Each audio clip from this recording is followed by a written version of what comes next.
विधायक बन के फतुहा में माहौल बदल जाएगा। जब आएंगे विधायक बन के फतुहा में माहौल बदल जाएगा।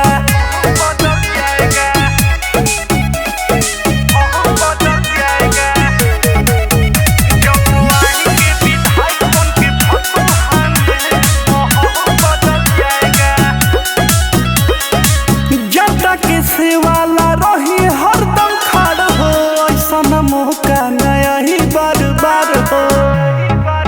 सब जनता के ही तो चहेता हवे, सब नेता बने तो बेटा हवे।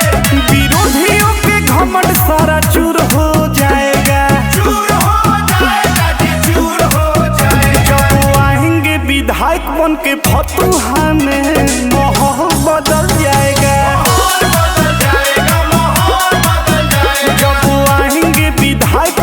फतुहा में माहौल बदल जाएगा।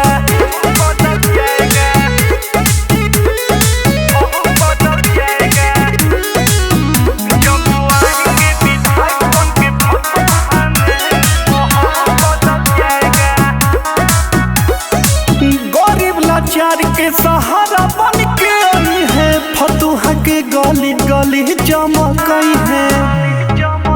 पूरा जनता के कही नारा बा, इन्हीं के तरफ इशारा बा।